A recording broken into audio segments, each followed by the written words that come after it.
ప్రతి 33 సెకండ్లకి ప్రపంచవ్యాప్తంగా ఎక్కడో అక్కడ ఒక వ్యక్తి హార్ట్ అటాక్తో మరణిస్తున్న, స్టేజ్ మీద డాన్స్ చేస్తూ పడిపోయిన వాళ్ళ కథలు చూస్తుంటే భయం వేస్తుంది. అసలు ఎందుకు ఇంత గుండె జబ్బు చొచ్చుకొచ్చేసింది? ఏఆర్ రెహమాన్ గారికి అలజడి, ఇబ్బందిగా ఉంటే వెళ్ళారు హాస్పిటల్కి. Of course he's fine now. First 1 hour is a danger period. Particular fibrillation అంటాం, సడన్ కార్డియక్ డెత్స్ ఎక్కువగా సంభవిస్తుంటాయి. ఒక్కోసారి నాకు అసిడిటీ లాగా వస్తుంది, కొంచెం సేపు దూరం నడవంగానే ఇబ్బందిగా ఉంటుంది, కానీ యాంటాసిడ్ వేసుకుని తగ్గిపోతున్నారు. ఎలా తెలుస్తుంది హార్ట్ అటాకా లేకపోతే హార్ట్కి సంబంధించిందా అని? అది నడిచినప్పుడు, పని చేసినప్పుడు హార్ట్ వేగం పెరిగినప్పుడు ఏంటంటే హార్ట్కి ఎక్కువ ఆక్సిజన్ కావాలి. కిడ్స్ కంటే ఎక్కువగా స్ట్రెస్ తీసుకోవడం, ఎక్కువగా నిద్ర లేకుండా పనిచేయడం, డే నైట్ హ్యాబిట్స్, ఇవన్నిటి వల్ల కూడా. దేనికి ఇండికేషన్? లోపల బ్లాక్స్ ఉన్నాయనా? బ్లాక్స్ ఏంటంటే కొంచెం మొదలైనప్పుడు 50% మొదలైనప్పుడు పెద్ద సిమ్టమ్స్ ఉండవు. ఎందుకంటే బ్లడ్ ప్రెషర్, రక్తం సరఫరా పెరగదు. 89% దాకా వెళ్తే కూర్చుంటే నొప్పి రావడం. కొందరికి ఒకటే కన్ఫ్యూజన్, యాంజైనా కూడా అన్నం తింటే మనకు రక్త ప్రసారం కొంచెం స్టమక్ సైడ్ డైవర్ట్ అయ్యి హార్ట్కి తగ్గుతుంది కనుక కొన్నిసార్లు పెయిన్ వస్తుంది. దీన్నే చాలా మంది గ్యాస్ అనుకొని చాలా మంది ప్రాబ్లంలో ఇరుక్కుంటారు. చెక్ లిస్ట్ ఏంటి సార్? మామూలుగా HbA1c, lipid profile, CBP, HSCRP, anaemia కూడా ఉంటుంది. డిసీజ్ కొంచెం ఉన్నా కూడా అది ప్రెసిపిటేట్ అవ్వడానికి అవకాశం ఉంది. లేడీసే మగవాళ్ళు రక్తం పీల్చుకు తాగుతారా అంటారు, మరి మగవాళ్ళందరూ మీరే చెప్తున్నారు. మరి చాలా మంది మంచినీళ్ళు ఇచ్చేస్తారు, చాలా మంది అరిపాదలు ఇలా గట్టిగా రాసేస్తారు, చాలా మంది పడుకోబెడతారు, కొంతమంది కూర్చోపెడతారు. వాట్ ఇస్ అది కరెక్ట్ కూడా కాదండి సార్. కిషోర్ కుమార్ గారు 1 kg పకోడీ తిని పాట పాడేవాడు, దానికి ఏం వచ్చేది కాదని చెప్పి అదే ప్రమోట్ చేస్తా అంటే తప్పు అవుతుంది. Welcome to the healthy journey with Swapna, exclusively మీ సుమన్ టీవీలో. ఇది మామూలు విషయం కాదండి నేను చెప్పబోతోంది. ప్రతి 33 సెకండ్లకి ప్రపంచవ్యాప్తంగా ఎక్కడో అక్కడ ఒక వ్యక్తి హార్ట్ అటాక్తో మరణిస్తున్న స్టాటిస్టిక్స్ మన కళ్ళ ముందు కనిపిస్తున్నాయి. అంతేకాదు భారతదేశంలో leading cause of death cardiac అంటే కార్డియోవాస్కులర్ డిసీజ్ అనే విషయం కూడా చాలా జీర్ణించుకోలేని వాస్తవం. ఇదివరకు ఒక గ్లామరస్ అంటే జబ్బుగా చూపించేవారు గుండె జబ్బుని సినిమాల్లో కూడా. ఏదో ఒక టైంలో గుండె పట్టుకుని అలా వస్తుంది గుండె జబ్బు, కొంతసేపు ఉంటుంది, తర్వాత మనిషి బతుకుతాడు లేకపోతే పోతాడని. కానీ నిజంగా చెప్పాలంటే మనకి సడన్ కార్డియాక్ ఫెయిలియర్తో అక్కడికక్కడ అలా డ్రాప్ డెడ్, అంటే అక్కడ నిజంగా స్టేజ్ మీద డాన్స్ చేస్తూ పడిపోయిన వాళ్ళ కథలు చూస్తుంటే భయం వేస్తుంది. ఇవాళ లెట్స్ ఫైండ్ అవుట్ అసలు ఎందుకు ఇంత గుండె జబ్బు చొచ్చుకొచ్చేసింది. మనతో పాటు ఒక చాలా well known and renowned cardiologist ఉన్నారు, చాలా senior in his profession. Dr. A. Srinivas Kumar garu is a director of cardiology from Apollo Hospitals. Alage clinical research wing ki kuda varu head ga unnaru, and prastutam cardiology ki sambandhinchina anni vishayalni క్షుణ్ణంగా ఆయన ముఖ్యంగా Barth syndrome అంటారు, చాలా rare conditions కూడా treat చేస్తూ వచ్చారు వారి కెరియర్లో. డాక్టర్ శ్రీనివాస్ కుమార్ గారు, thank you for joining us sir. నమస్తే మేడం. సో చాలా భయానకమైన విషయమే, మన దాకా రాదనుకుంటాం. ఇదివరకు జెనెటిక్స్ని మాత్రం దృష్టిలో పెట్టుకునేవారు. ఈ గత 25 ఏళ్ల మీ కెరియర్లో ఏం మార్పులు చూశారు సార్?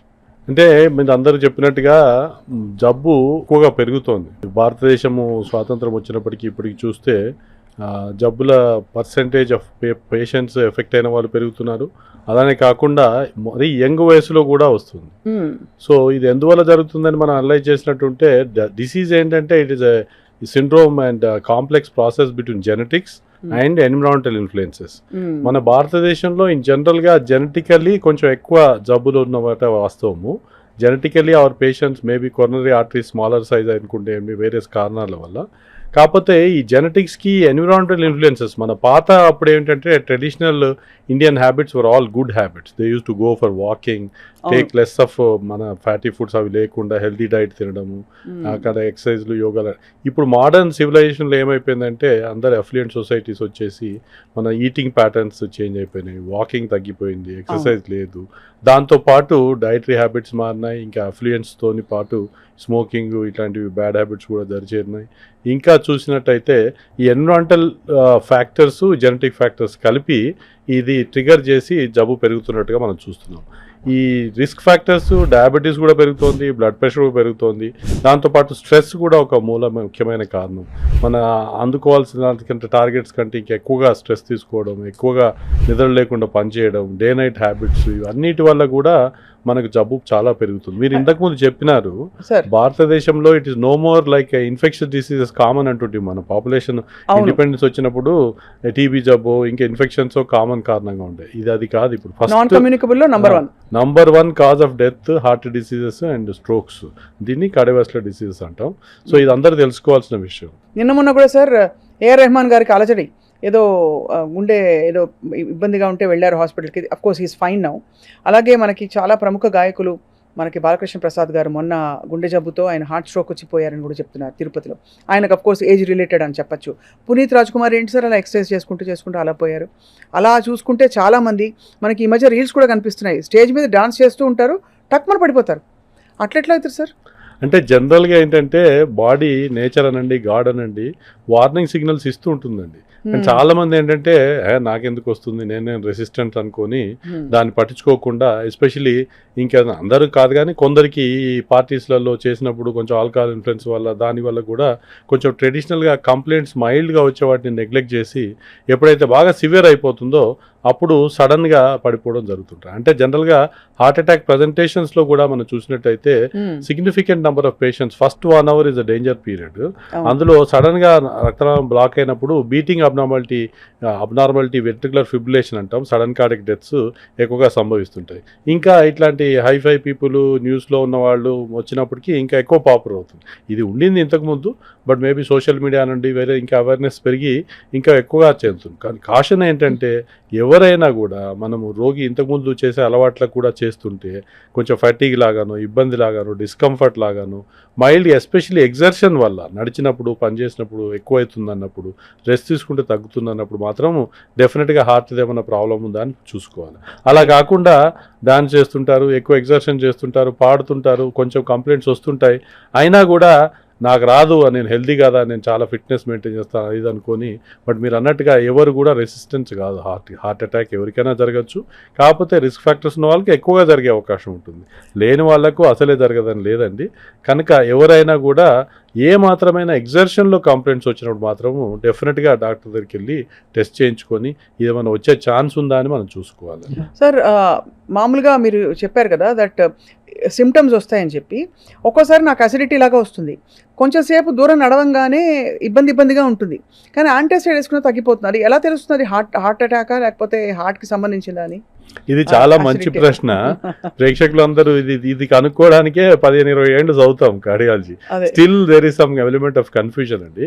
కాకపోతే బై అండ్ లార్జ్ ఏంటంటే ప్రేక్షకులు తెలుసుకోవడానికి బ్రాడ్గా చెప్తాను కొన్ని. ఎప్పుడైనా హార్ట్ కూర్చొని ఉన్నప్పుడు 60-70 టైమ్సే కొట్టుకుంటుంది కనుక బ్లాక్స్ ఉన్నా లేకుంటే వచ్చే రక్తం సరిపోతుంది కనుక అది డిస్కంఫర్ట్ ఉండదు. అది నడిచినప్పుడు పనిచేసినప్పుడు హార్ట్ వేగం పెరిగినప్పుడు ఏంటంటే హార్ట్కి ఎక్కువ ఆక్సిజన్ కావాలి, ఎక్కువ రక్తం కావాలి. ఈ బ్లాక్స్ ఉన్న వాళ్ళకి రాక డిస్కంఫర్ట్ వస్తుంది, దీన్నే యాంజైనా అంటాం. ఈ ఎప్పుడైతే నడిచినప్పుడు పెరిగి రెస్ట్ తీసుకుంటే తగ్గుతుందో టిపికల్గా మళ్ళీ చెస్ట్ అంతా డిస్కంఫర్ట్ డిఫ్యూజ్గా ఉండి ఈ చేతికి గదవకు పాకినప్పుడు మళ్ళీ రెస్ట్ తీసుకుంటే తగ్గినప్పుడు ఇట్లా ఉండేది ఎక్కువ హార్ట్ ఉండేదానికి అవకాశం ఉంటుంది.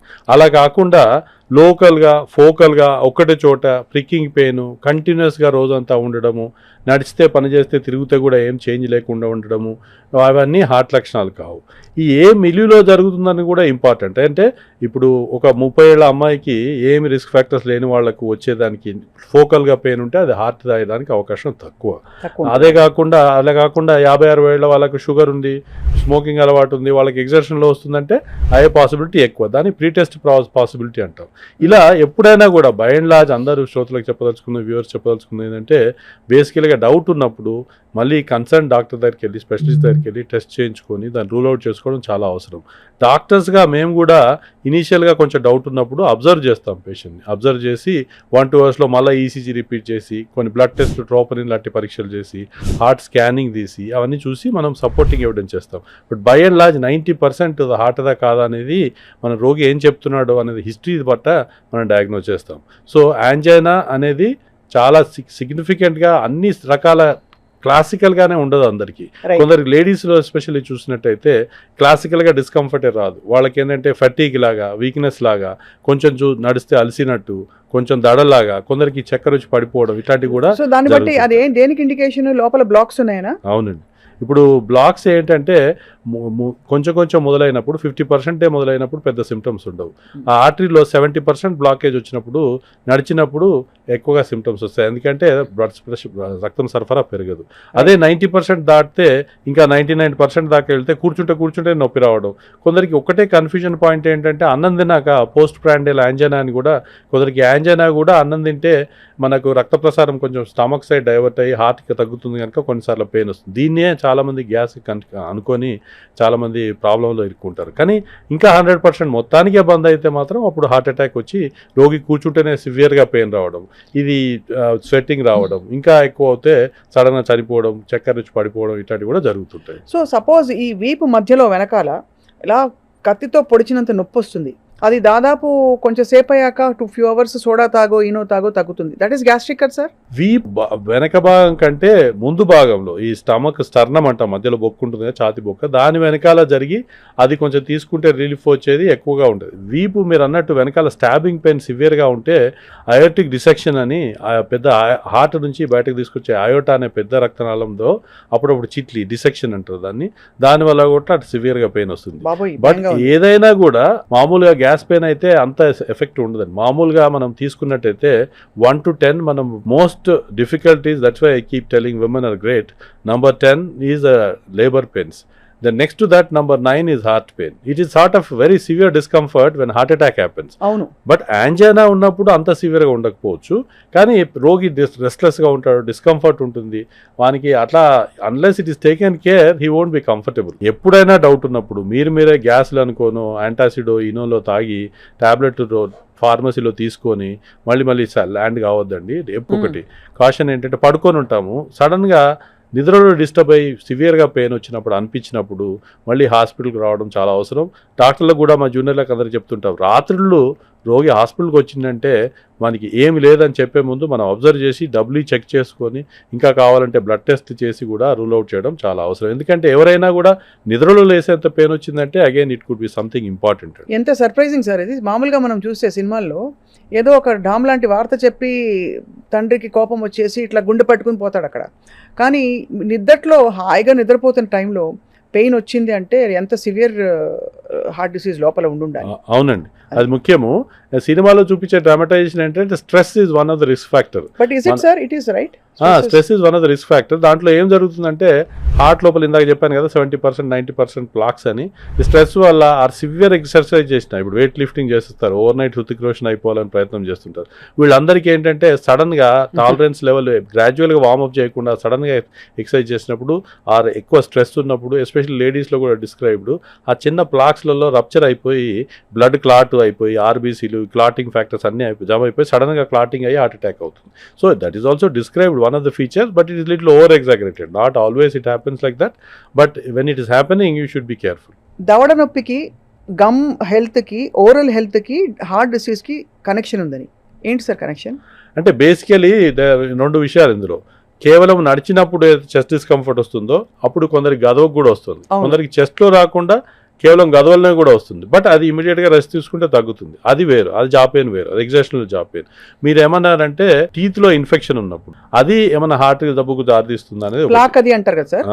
అందులో ఏంటంటే హార్ట్ లోపల ఇన్ఫెక్షన్స్ థియరీ అని ఒకటి ఉంటుంది, క్లమిడియల్ ఇన్ఫెక్షన్ అని, కొన్నిసార్లు వైరల్ ఇన్ఫెక్షన్స్ అని. ఈ మధ్య కోవిడ్ చూసాం, ఆ ఇన్ఫెక్షన్స్ వల్ల కూడా హార్ట్ రక్తనాళాలు ఏదైతే ప్లాక్స్ ఉంటాయో కొలెస్ట్రాల్ పేరుకుపోయినాయి, దాని మీద ఇన్ఫ్లమేషన్ వచ్చి అది సడన్గా రప్చర్ వచ్చి హార్ట్ అటాక్ రావడానికి అవకాశం ఉందని వచ్చింది.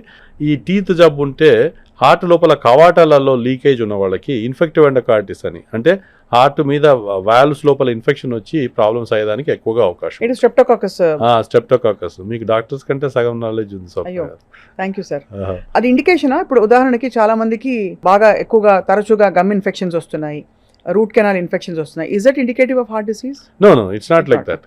ఇప్పుడు అది తరచుగా వస్తున్నాయంటే డయాబెటీస్ ఉన్నా, ఇంకా ఏమైనా ఫ్యాక్టర్స్ ఉన్నా కూడా తరచుగా ఇన్ఫెక్షన్ వస్తుంది. ఇన్ఫెక్షన్ వచ్చిన వాళ్ళకి అప్పుడప్పుడు హార్ట్కి దారితీస్తుంది, కానీ హార్ట్ జబ్బు ఉన్న వాళ్ళకి గమ్స్ ఇన్ఫెక్షన్ వస్తుందని కాదు. అంటే ఇప్పుడు అందరూ ఒకటే చెప్తున్నారు, బాగా ఎక్సర్సైజ్ చేయి, ఆయిల్ తగ్గించు, ఫుడ్ తగ్గించు, కార్బోహైడ్రేట్, షుగర్ తగ్గించు అని చెప్పి అన్ని మంచివన్నీ తీసేస్తే లైఫ్లో మిగిలేది ఏమిటంటే చాలా పెద్ద డౌట్, తాగద్దు, స్మోక్ చేయొద్దు అని. So what is your prescription sir for a good heart health? అంటే అందరికీ చెప్తానండి, ఇప్పుడు ఏవైతే నేచర్ గాడ్ గ్రేట్ అండి. ఇప్పుడు చాలా టేస్టీగా ఉండి అది హెల్తీగా ఉన్నది అనుకుందాం, ఎగ్జాంపుల్ కొన్ని ఉన్న ఎక్సెప్షనల్ ఫుడ్ చెప్తాను. అది ఉంటే చాలా రిచ్ పీపుల్, ఎగ్జాంపుల్ అంబానీ తీసుకుని వాళ్ళంతా నిల్వలు చేసుకొని మామూలు కామన్ మ్యాన్కి ఉండదండి. అది హెల్తీగా ఉండి హ్యాపీ టేస్టీగా ఉంటాయి. But by and large fruits are good which are also tasty. But మిగతా అన్ని బిర్యానీలు, చీజ్, బర్గర్ ఇవన్నీ ఏవైతే టేస్టీ అనుకుంటామో అవన్నీ unhealthy foods. That is nature's way of protecting the healthy food or whatever you call it. So food is one important part. మీరు అన్నారు ఇంకా ఎట్లా ప్రొటెక్ట్ చేసుకోవాలి ఫుడ్లో, మరి ఏం తినకపోతే వాడు ఎట్లా బతకాలంటే బేసికలీ అండి మన అలవాట్లను బట్టి మన దైనందిక జీవనం డెవలప్ అవుతుంది. Somebody may be happy eating nothing, ఓ జోక్ వేస్తే బాయిల్డ్ వెజిటేబుల్స్ తింటే వాడు బతికేందుకు అనుకుంటే దట్ ఈస్ డిఫరెంట్. బట్ మన perception of eating towards food, what you are enjoying also changes with your attitude. That's very important. If you want to be healthy, then you have to make some healthy food habits. అంటే ఉదాహరణకి healthy food habits అంటే ఉదాహరణకి ఏవైనా అండి, vegetarian diet is by and large good. చాలా మంచిది. Anything you want. Non veg అంటారు అయితే నాన్ వెజ్ తక్కువ తింటే మంచిది. Fish is good for heart. మధ్యలో అసలు కీటోను ప్రోటీన్ బేస్డ్ డైట్స్ బెస్ట్ అని అన్నారు కదా సార్. ఏదైనా అండి, one more important message I would like to give is అతి సర్వత్ర వర్జేత్. ఏదైనా కూడా అతిగా చేయకూడదండి. కీటోన్ డైట్ మంచిదని అదే చేస్తే, లేదంటే మన షుగర్స్ మంచివని అదే తింటే, ఓ మధ్య కొన్ని డైట్లు చూస్తున్నాం, వాడు ఏం లేదు కొబ్బరి నూనెనే తాగమంటాడు, ఇంకోటి ఏంటంటే ఓన్లీ నాన్ వెజ్ ముక్కలే తినమంటారు. ఏదైనా కూడా అతిగా చేయకూడదు. ఏదైనా బ్యాలెన్స్డ్ డైట్ ఉండి mixture of little carbohydrates and little fats and protein is good always. But if somebody has a disease that is different. If he has diabetes then you have to control sugars more. If has a kidney problem you have to control proteins more, depending upon that. మనకు ఇప్పుడు kidney problem అంటే proteins తక్కువ తినాలి. Sugars ఉన్నాయనుకోండి, sugar వ్యాధి, diabetes ఉంటే sugars తక్కువ. But by and large ఏంటంటే అండి, ఏది కూడా అతిగా తినకూడదు. మోతాదులో తింటే ఏదైనా మంచిది. అన్ని చిన్న గీత పెద్ద గీత సార్. బికాస్ ఒకప్పుడు ఫ్రూట్స్ అంటే అసలు యాపిల్ హెల్త్కి అసలు పరాకాష్ట అనుకునేవాళ్ళం. ఇప్పుడు చూస్తే ఆపిల్ మీద ఏం పెస్టిసైడ్ కొట్టాడు ఏందో అని చెప్పి అది ఇంకో కదా, అది ప్యారలల్గా ఇంకొక ఎండోక్రైన్ సిస్టమ్ పాడైపోతుందని అదొక ఆందోళన ఉంటుంది. ఇటువైపు ఫ్రూట్స్ ఎక్కువ తింటే షుగర్స్ వచ్చేస్తాయి బాడీలో, ఎక్కువ తినొద్దు ఫ్రక్టోస్ పెరిగిపోతుంది అని అదొక ఆందోళన. సో ఎవ్రీబడి సో కన్ఫ్యూజ్డ్ ఇప్పుడు ఏం తినాలి, ఎంతవరకు తినొచ్చు అని చెప్పి. Apple a day keeps doctor away అనేది ఒక నానుడి ఉంది కదండి. Apple is not that bad, ఒకదానికంటే ఎక్కువ తినలేము. ఏవైతే జ్యూసులు తీసే ఫ్రూట్స్ ఉంటాయో ఆ జ్యూసులు తీసుకొని తాగితే మాత్రం ఎక్కువ క్యాలరీ కంటెంట్ వస్తుంది, షుగర్స్ ఎక్కువ వస్తుంది. By and large fruits as such తింటే ఫైబర్ ఉంటుంది. ఇప్పుడు మన నారింజ పండు తిన్నా, మోసంబి పండు తిన్నా దాంతోపాటు తింటే పర్వాలేదు. జ్యూసులు తీసుకొని తాగితేనే ఎక్కువ క్యాలరీస్, ఎక్కువ ప్రాబ్లమ్స్ వస్తాయి. బై అండ్ లార్జ్ షుగర్ లేని వాళ్ళు ఫ్రూట్స్ తీసుకుంటే పర్వాలేదండి. కానీ షుగర్ ఉన్న వాళ్ళు మాత్రం బనానాస్, ఇంకా ఏదైతే ఎక్కువ షుగర్ కంటెంట్ ఉంటే జ్యూసెస్ అవన్నీ అవాయిడ్ చేయాలా. మన even mangoes have high sugar content. But otherwise diabetes లేని వాళ్ళు you can always take few portions of fruits. ఇంకా మనకు ఆయిల్స్ గురించి చెప్తే డైట్ కంట్రోల్ కంప్లీట్ చేద్దాము. ఆయిల్ కూడా కొందరు ఆలివ్ ఆయిల్ చాలా మంచిది వాడతారు. అదే డబ్బులు ఉన్న వాళ్ళు ఆలివ్ ఆయిల్ వేసుకుని తిందామంటే కూడా ఆలివ్ ఆయిల్ అంత టేస్ట్గా ఉండదు. అదే వాడితే ఇంకా విరక్తి వచ్చేస్తుంది. సో ఏదైనా కొంచెం అకేషనల్గా వాడితే పర్లేదు. కానీ what is found in studies ఏంటంటే rotation of oils is good అని. ఏదైతే సన్ఫ్లవర్ ఆయిల్, కాన్ ఆయిల్ ఇంకా రొటేషన్ చేసి కొంచెం మోతాదులో తినాలి ఏదైనా కూడా. మళ్ళీ అతిగా ఆలివ్ ఆయిల్ మంచిదని టన్నులు తినేస్తే మళ్ళీ అది కూడా బ్యాడ్ అవుతుంది. సో కనుక ఏదైనా మితంగా తీసుకొని దాని తర్వాత ఇంకా రొటేషన్ ఆఫ్ ఆయిల్ చేస్తే మంచిదని స్టడీస్లో ఉంది. ఇప్పుడు మీరు వచ్చారు కదా సార్ ఇంటర్వ్యూకి, మీకు చక్కగా వేడి మిరపకాయ బజ్జీలు, మంచిగా బోండాలు పెడితే తింటారా మీరు? తినరా? యూఆర్ కార్డియాలజిస్ట్, మీకు నాలెడ్జ్ అంతా ఉంది, మీ గుండెలో ఏమవుతుందో కూడా మీకు తెలుసు. తినరా సార్ అసలు? అంటే ఇంకోటి అండి, హ్యాపీగా ఉండడం కూడా ఇంపార్టెంట్. అదే కదా, అందుకే అడుగుతున్నా. Happiness, health. ఇప్పుడు నేను విరక్తి వచ్చేసి నేను తినలేకపోతున్నాను బాధపడితే బ్యాడ్, అది చేయకూడదు. దాని బదులు మీరు ఒక సమోసా తింటైనా పర్లేదు, కానీ దానివల్ల ఫీల్ అవుతుంటే మాత్రం కొంచెం చేయొచ్చు. కానీ అదే పనిగా మీరు 4-5 సమోసాలు తినేస్తాను, 4-5 మిర్చిలు తింటా అంటే మాత్రం తప్పండి. ఏదైనా కూడా మితంగా చేస్తే పర్వాలేదు, అతిగా చేయకూడదు. సో డైట్లో చెప్పినట్టు healthy diet is one of the important reason to remain healthy. So అలా మనం చూస్తే కొన్ని వరల్డ్లో చూస్తే ఫిన్లాండ్లో చాలా తక్కువగా ఉంది. ఎందుకని అనలైజ్ చేసినట్టు వాళ్ళ ఫ్రూట్ ఇంటేక్ చాలా ఎక్కువ. ఇంకోటి ఏంటంటే వాళ్ళ దేశంలోనే ఫ్రూట్స్ ఎక్కువ అండి, ఫ్రూట్స్ అన్ని రోడ్డు మీద వేస్తుంటారంట, అంత చీప్. సో కనుక మన కంట్రీలో fruits are expensive, everybody cannot afford fruits. కనుక ఏదైనా వెజిటబుల్ అయినా ఫ్రూట్స్ అయినా మోతాదులో తినచ్చు, ఏదైనా అతిగా తినకూడదు అనేది నేను చెప్పదలుచుకున్నాను. సో ఒకటి ఇంతకుముందు అన్నట్టు ఫుడ్ ఇంపార్టెంట్ అయిపోయింది. ఎక్సర్సైజు రోజు కనీసము ఒక 30 నిమిషాలన్నా వాకింగ్ చేసి వారంలో 5 రోజులను చేయాలండి. మళ్ళీ ఇప్పుడు మీరు కింద నుంచి పైకి వచ్చారు కదా, అది కూడా వాకింగే కదా, వాకింగ్ అది లెక్కకు వస్తుందా? లెక్కకు వస్తుందంటే మనకు రేట్లో నడవడం activity, some activity is better then nothing. But if you can walk కంఫర్టబుల్గా ఒకటేసారి ఒక 30 minutes కామ్గా వాకింగ్, బ్రిస్క్ వాకింగ్ చేసినట్టయితే ఇంకెక్కువ బెటర్. బ్రిస్క్ వాకింగ్ చేయడానికి ప్లేస్ లేని వాళ్ళకి ట్రెడ్మిల్ అని, సైక్లింగ్ అని అట్లాంటివి కూడా చేసుకోవచ్చు. స్విమ్మింగ్, జాగింగ్ అట్లాంటివి కూడా పర్లేదు. కానీ ఈ వెయిట్ లిఫ్టింగ్ అగైన్ చాలా హెల్దీ అనుకొని చాలామంది ఈ మధ్య జిమ్లలో జాయిన్ అయిపోయి చాలా హెవీగా weight lifting is maybe partly good in guided way, muscle building కొంచెం అండి. కానీ హెవీ జబ్బు ఉన్న వాళ్ళకి మాత్రం అసలే పనికిరాదు. ఏం చేస్తే ఏమవుతుంది సార్ వెయిట్ లిఫ్టింగ్ చేస్తే? లోపల టేర్ అవుతుందని చెప్పారు. ప్లాక్స్ ఏమైనా ఉంటే అవి రప్చర్ అయ్యి మళ్ళీ సడన్గా క్లాటింగ్ వచ్చి హార్ట్ అటాక్స్ వచ్చేదానికి అవకాశం. కానీ అది గ్రేడెడ్గా కొంచెం చేస్తే పర్లేదు 2-3 kgs, కానీ ఓవర్ నైట్గా బాడీ బిల్డప్ చేసేయాలని చేసి అది చేస్తే మాత్రం ట్రబుల్. సో ఎక్సర్సైజ్ కూడా మనం గైడెడ్ వేలో చేసుకొని వార్మప్ చేసి గ్రాడ్యువల్గా కామ్ డౌన్ చేసుకోవచ్చు. అందరూ తెలుసుకోవడానికి ఎంత చేయాలంటే మన హార్ట్ రేటు ఎంత పెరుగుతుందనేది చూసినట్టయితే రోగికి 220 minus age, that is the average heart rate which we need to achieve. దానికంటే అంత లేకపోయినా 85% ఆఫ్ ఇట్ వచ్చినా పర్లేదు. అంటే 220 మైనస్ 50 ఏళ్ళు ఉన్నారనుకోండి, 170 వరకు అంత లోపు ఎంతగా 85% చేసినా పర్లేదు. You need not go up to 100%. That is reasonable exercise. అంటే 175కి మన గుండె కొట్టుకుంటూ ఆ ట్రెడ్మిల్ పట్టుకుంటాం కదండి మెషిన్స్, ఆ 175 అనేది యాక్యురేటే కదా? అది జనరల్గా యాక్యురేటే ఉంటుందండి.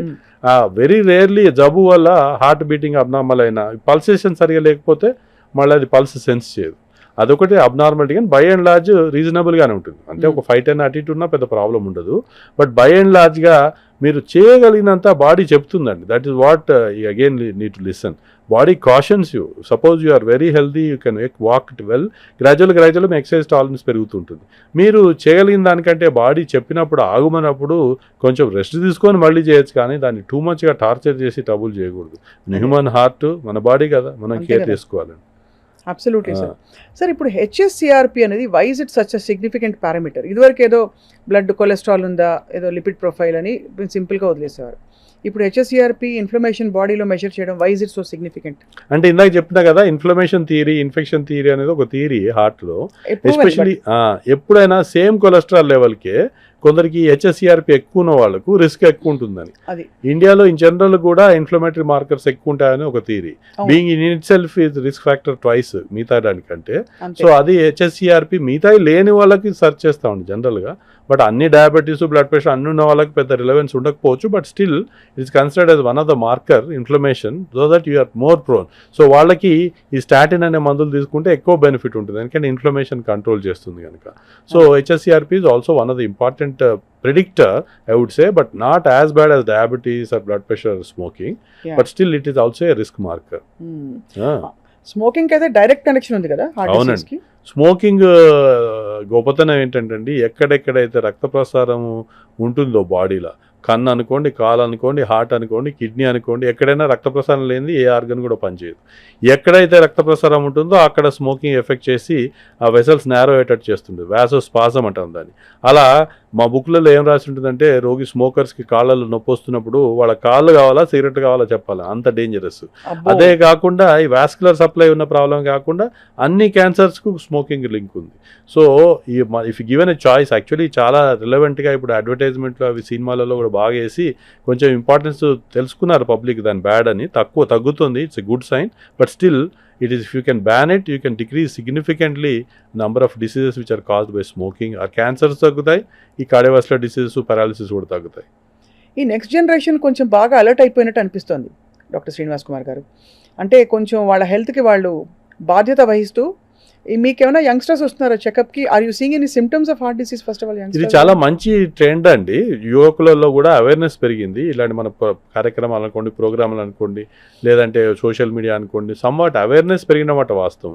At the same time too మచ్గా దాని గురించి బాధర్ అయిపోయి, వరీ అయిపోయి, ఫెనాటిక్స్ అయిపోయి, కార్డియాక్ క్యాకెక్సిక్ లాగా అట్లా అంతా కావాల్సిన అవసరం లేదు. బట్ బై అండ్ లార్జ్ ఏంటంటే మనం హెల్దీ హ్యాబిట్స్ పాటించుకొని, ఏవైనా ఎగ్జర్షనల్ కంప్లైంట్స్ ఉన్నాయా లేదా అని చూసుకొని, స్ట్రెస్ తగ్గించుకొని, ఈ స్మోకింగ్, ఈ వేరే డ్రగ్స్ అట్లాంటి బానిస పడకుండా ఉంటే బై అండ్ లార్జ్ కాపాడుకోవచ్చు. ఇవాళ రేపు మన సాఫ్ట్వేర్ ప్రొఫెషన్ అయితే ఏమి, డాక్టర్ ప్రొఫెషన్ అయితే చాలా మటుకు బిఫోర్ ఎంప్లాయ్మెంట్ చెక్స్ అవుతాయండి. సో అదే కాకుండా చాలామందికి అవేర్నెస్ పెరిగి అపోలోలో అయితే మనం ప్రో హెల్త్ కాన్సెప్ట్ అని ఒకటి క్రియేట్ చేసాం.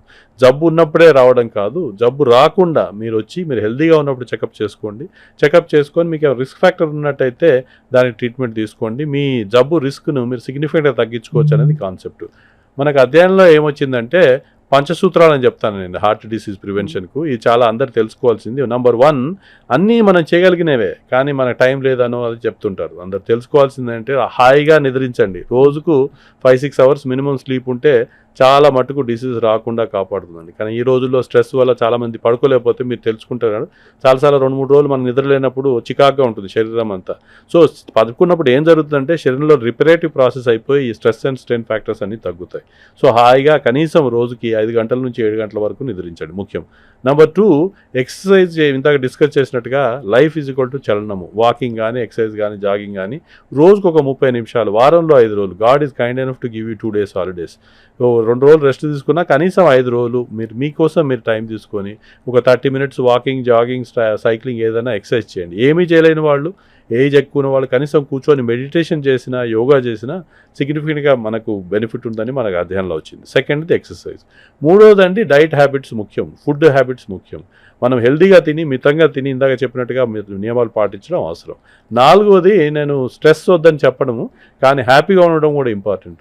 హ్యాపీగా ఉండాలి కొంచెం చెప్పండి సార్. ఫర్ ఎగ్జాంపుల్ అంటే happiness comes it vary from person to person, age to age, time to time. Okay, a young person's happiness may be different from elderly person, but what I strongly feel is as long as you don't cause inconvenience to others and right. Then you maintain yourself well. ఇప్పుడు నేను ఏదో drugs తీసుకొని హ్యాపీగా feel అవుతుంటే వానికి నష్టం అది. అలాంటి లేకుండా ఇంకొకరికి పరోపకారం చేయగలిగితే, మనం ఉన్నంతలో చేయగలిగితే that gives lot of happiness, right? So అది చేస్తే మనం హెల్తీగా ఉండడానికి అవకాశం చాలా ఎక్కువ. ఇంకోటి 5వది ముఖ్యమైనది ఏంటంటే, మీకు అన్ఫార్చునేట్లీ రిస్క్ ఫ్యాక్టర్స్ ఉంటే, మీ ఫ్యామిలీ హిస్టరీ ఉన్నా, డయాబెటీస్, బ్లడ్ ప్రెషర్ ఉన్నా, కొలెస్ట్రాల్ ఎక్కువ ఉన్నా, వాటికి దగ్గరలో ఉన్న డాక్టర్కి వెళ్ళి చూపించుకొని ట్రీట్మెంట్ తీసుకుంటే మీకు రిస్క్ చాలా మటుకు తగ్గించవచ్చు. సో ఈ 5 సూత్రాలు పాటించినట్టయితే హాయిగా నిద్రించడం, మితంగా భుజించడం, ఎక్సర్సైజ్ చేసుకోవడం, ఏదైనా పాటు ఎక్సర్సైజు, హ్యాపీగా ఉండడం, ఏదైనా రిస్క్ ఫ్యాక్టర్స్ ఉంటే ట్రీట్మెంట్ తీసుకోండి. 5 పాటించినట్టయితే మీరు బిలీవ్ చేయరండి, మనం చాలామంది ఏదో చెప్తారు అనుకుంటారు కానీ ప్రత్యేకంగా దీని గురించి అధ్యయనం జరిగింది. 25,000 మందిలో 10 ఏళ్ళు స్టడీ చేసి మన జాక్ అనే ఇంటర్నేషనల్ జర్నల్లో పబ్లిష్ అయింది. నేను శ్రీనివాస్ కుమార్ చెప్తున్నది కాదు.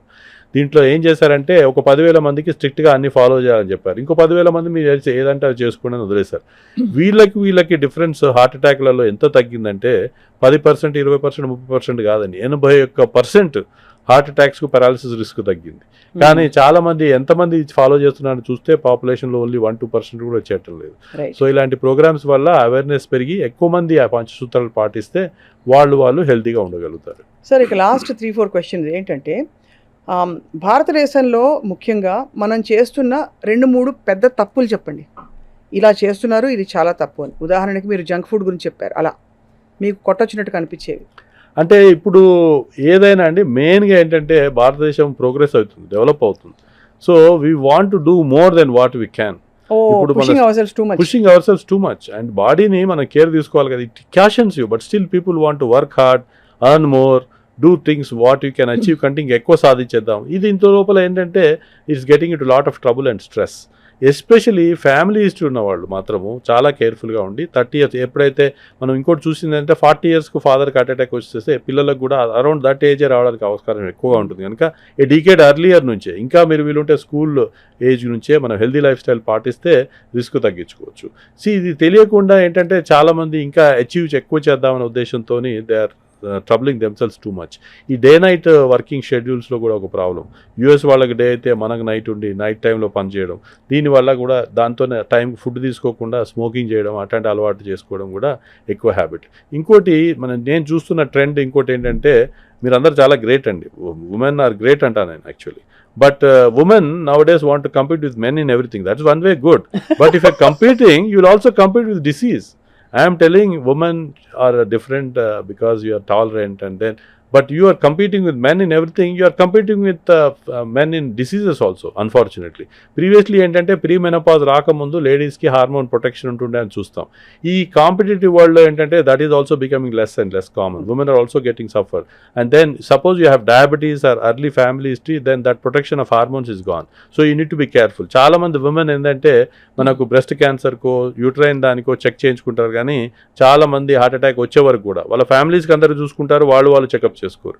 ఉమెన్ అందరూ కూడా తెలుసుకోవాల్సింది ఏంటంటే మీరు కూడా జబ్బు వచ్చిందా అనేది చెక్ చేసుకోవడం చాలా అవసరం. ఎందుకంటే ఉమెన్లో కూడా కామనెస్ట్ కాజ్ ఇప్పుడు ఏమి బ్రెస్ట్ క్యాన్సర్ యూట్రైన్ క్యాన్సర్ కాదండి, హార్ట్ డిసీజెసే కామనెస్ట్ కాజ్ ఆఫ్ డెత్. అందుకనే కార్డియాలజీ సొసైటీ మేము ఏం పెట్టామంటే ఉమెన్ ఇన్ రెడ్ అని, just to highlight that heart diseases are still the commonest. Even I am not blaming breast cancer campaign, other camp, that's also good, you can do it, but at the same time you should not neglect your cardiovascular health. So women లో కూడా disease పెరగడం చాలా చూస్తున్నాం.